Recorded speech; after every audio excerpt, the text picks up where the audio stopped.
Hello అండి. తామర పువ్వు చూడండి ఎంత అందంగా ఉందో. ఇది మనం సీడ్ లెవెల్ నుంచి పువ్వు పూసేంత వరకు మన చేతుల్లోనే పెరిగితే అసలు హ్యాపీనెస్సే వేరు గదా! సో, ఇది చాలా ఈజీ. మనం ఇంట్లో ఈ లోటస్ ప్లాంట్‌ని పెంచడం. లో మెయింటెనెన్స్ దీనికోసం మనం ఏం పెద్ద టైం కూడా స్పెండ్ చేయాల్సిన పనైతే ఏం లేదు. సో, ఈ వీడియోలో ఈ ప్రాసెస్ అంతా నేను చెప్తాను. సో, ఎవరికైనా ఇంట్రెస్ట్ ఉన్నప్పుడు దీన్ని ఫాలో అవుతారు గదా! సో, నేను పెంచినంత ఈజీగానే ఎవరైనా పెంచుకోవచ్చు. ఫస్ట్ ఏంటంటే ఈ సీడ్స్‌ని మనం ఆన్‌లైన్ నుంచి తెప్పించుకోవడం. నేనైతే ఆన్‌లైన్ నుంచి తెప్పించుకున్నాను. అవి మినీ లోటస్.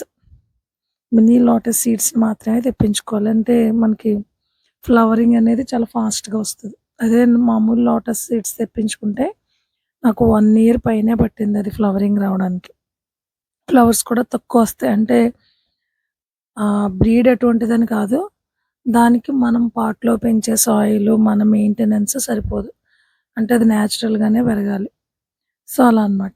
ఈ సీడ్స్‌ని మనం ఏంటంటే తీసుకున్న తర్వాత ఆహ్, అవి చాలా స్ట్రాంగ్‌గా ఉంటది. దాని షెల్ అనేది చాలా స్ట్రాంగ్‌గా ఉంటది.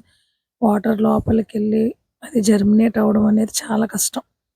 అందుకని ఏంటంటే ఒకవైపు సాండ్ పేపర్ మీద దాన్ని సూదిగా ఉన్న వైపు సాండ్ పేపర్ మీద అలా రబ్ చేస్తే కొంచెం వైట్‌గా వస్తది. సో, అప్పుడు వాటిని మనం వాటర్‌లో సోక్ చేస్తే ఆటోమేటిక్‌గా జెర్మినేషన్ అవుతది. ఒకవేళ సాండ్ పేపర్ లేకపోయినా ఓకే. గరుకుగా ఉన్న సర్ఫేస్ మీద గూడా చేయొచ్చు. అలా చేసేటప్పుడు ఏంటంటే కొంచెం జాగ్రత్తగా చేయాలి. నేను అలా చేస్తే మన చేతికున్న ఈ స్కిన్ అనేది ఒకసారి డ్యామేజ్ అయింది నాకు. సో, మనం ఏంటంటే వాటిని నీటిలో సోక్ చేస్తే ఫస్ట్ 1 ఆర్ 2 టైమ్స్ మనం వాటర్ చేంజ్ చేసి పెట్టాలి. అంటే వాటిని ప్రిజర్వ్ చేయడానికో లేక ఇంక దేనికైనా ఏమైనా యాడ్ చేసుంటే ఆ కలర్ అనేది బయటకొచ్చేస్తదనమాట. సో, మనం అలా వాటిని సోక్ చేస్తే ఇలా జెర్మినేట్ అవుతాయి. నేను వైట్ తీసుకున్నాను. అంటే వైట్, రెడ్ గూడా. సో, మీరు అబ్జర్వ్ చేస్తే కొంచెం తెలుస్తది మీకు. గ్రీన్ కలర్‌లో ఒకటి, తర్వాత అలా రెడ్ కలర్‌లో ఉన్నాయి చూడండి. వాటి లీవ్స్‌కున్న కాడలు. రూట్స్ అయితే చాలా బా వచ్చాయి. మాక్సిమం ఇవి ఫెయిల్ అవ్వడం అంటూ ఉండదు. మనకు మొదట్లోనే తెలిసిపోతది. ఎందుకంటే మనం వాటర్‌లో వాటిని చేసినప్పుడు డిప్ అదే మునిగిపోయి ఉన్నవైతే మాత్రమే మనకి మొలకలొస్తాయి. పైకి తేలిపోయినవి మొలకలు రావు. సో, మనకి స్టార్టింగ్‌లోనే వాటి గురించి తెలుస్తది. దీనికి చూడండి నోట్ కూడా వచ్చేసింది అప్పుడే. వీటికేంటంటే సాయిల్ మనం చెరువులో మట్టే తీసుకురావాలి, బురద మట్టే తీసుకురావాలి అంటే అయ్యే పని కాదు గదా! వాటికి నేనైతే గార్డెన్ సాయిలే యూజ్ చేసేస్తున్నాను. వీటికైతే మాత్రం కొంచెం మట్టి తడిపి అయితే పెట్టుకున్నాను. నెక్స్ట్ ఇవి మినీ లోటస్ కదా! అందుకని నేను చాలా చిన్న టబ్‌నే తీసుకున్నాను. అంటే ఈసారి అలా ట్రై చేసి చూద్దామని. అలానే 12 ఇంచ్ పాట్ ఒకటి. ఈ రెండింటిలో ఏంటంటే నేను మట్టిని ఇలా తడిపి పెట్టుకున్నాను. సో, వీటినేంటంటే మనం ఇలా నార్మల్‌గా మన ప్లాంట్స్‌ని పెంచినట్టు కాకుండా ఒక పక్క నుండి చిన్నగా ఇలా మన చేతితోటే చిన్నగా ఇలా గీతలు తీసుకొని దాంట్లో పెట్టేస్తే సరిపోద్ది. ఇది చూడండి అప్పుడే ఇంకొక నోడొచ్చేసింది. దాని నుంచి మళ్ళీ లీఫ్. సో, ఇలా రౌండ్‌గా తిరుగుతాయి గదా ఇవి.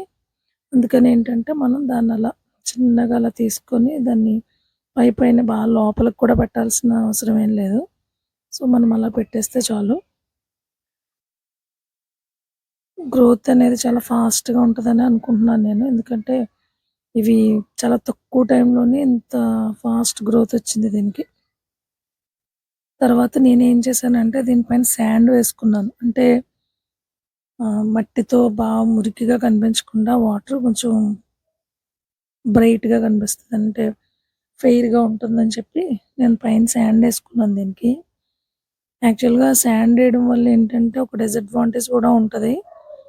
అది నేను ట్రై చేయాలని చేశాను. అంటే తెలుసుకుందామని. హీట్‌ని బాగా అబ్జర్వ్ చేయడం వల్ల వాటర్ గ్రీన్ కలర్‌లో వస్తుందన్నమాట. సో, అందుకని ఏం చేశానంటే దీనికి శాండ్ పెట్టుకున్నాను. ఇంకో పాట్‌కైతే శాండ్ పెట్టకుండా అలానే వదిలేసాను. దీనికి ఇది ఇలా డిస్టర్బ్ అవ్వకుండా మనం వాటర్‌ని ఈ పక్క టబ్ అంచుల పక్క నుంచైనా వేయొచ్చు. లేదంటే ఇలా ఏదైనా లీఫ్ పెట్టుకొని, లేదంటే ఒక చిన్న మగ్గు పెట్టుకొని, ఆ మగ్గుని నిండేలా చేసినా ఓకే. అంటే మట్టి డిస్టర్బ్ అవ్వదు. మొక్కను మనం పైనే పెట్టాం కదా! మట్టి డిస్టర్బ్ అయితే అది కూడా ప్లాంట్ కూడా డిస్టర్బ్ అవుతదని. సో, ఇలా పెట్టుకొని మనం వాటర్ ఫిల్ చేసేస్తే అంతే. నేను దీనికి స్పెషల్‌గా అయితే నేను ఎలాంటి ఫెర్టిలైజర్స్ అయితే ఇవ్వను.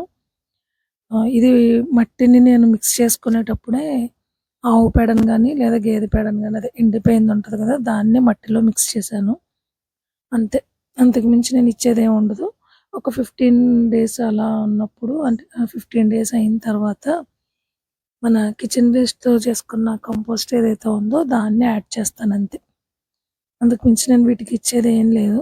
ఇప్పటి వరకైతే నా లోటస్ నెక్స్ట్ ఈ వాటర్ లిల్లీస్ కూడా బ్లూమింగ్ అయితే బానే వస్తున్నాయి. దీన్నైతే శాండ్ వేయకుండా అలా ఉంచాను.